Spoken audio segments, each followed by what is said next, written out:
حضور جدوں غزوہ تبوک دی طرف تشریف لے جا رہے سن تے وادی حجر تو گزرے تے میرے آقا نے فرمایا لا تدخلوا مساکن الذین ظلموا، فرمایا ظالماں دی بستی وچ داخل نہیں ہونا۔ ہاں جی، جتے کڑیاں نچن مڑ کے تے پھر محفل ہو جائے، یہ تو حضور دی وجہ ہے۔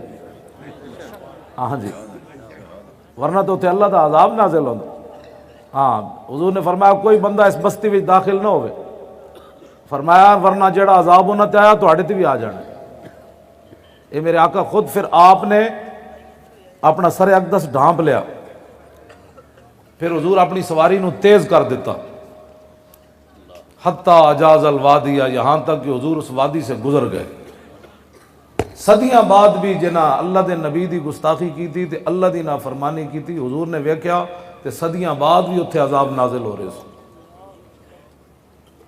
آج مورتیاں تے جا کے دودھ پاؤ، ہولیاں تے جا کے بکواس کرو، پھر دسو پاکستان کیوں بنے سی؟ پھر قائد اعظم دی قبر تے جا کے پوچھنا سی لکھاں بندے کیوں مروائے؟ یہ مڑ کے ہندوازم نال ہی پیار کرنے سن، وہ تے کہندے سن قوم وطن سے بنتی ہیں۔ ہاں جی، پھر لکھاں بندے دے کیوں تسی مروائے؟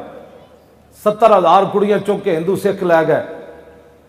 غلام محمد بھٹی کتاب لکھی اور تازہ تازہ مریا، وہ پاکستان بنن والے اس بڑی عمر سی، 104 سال دی عمر وچ مریا۔ انہیں کتاب لکھی در یار سے لے کر در یار تک، وہ انہیں لکھیا 68,000 عورتیں چک کے لے گئے بچیاں۔ انہیں لکھیا جڑیاں لکھاں کڑیاں مسلمان اپنی دھیاں دے گردناں کٹیاں وہ علیحدہ سن، خون دیاں ندیاں ہوتے پاکستان بنیا، اور اس واسطے بنیا کہ سٹیڈیم میں میچ ہونا ہے تو مسیتاں بند کر دو۔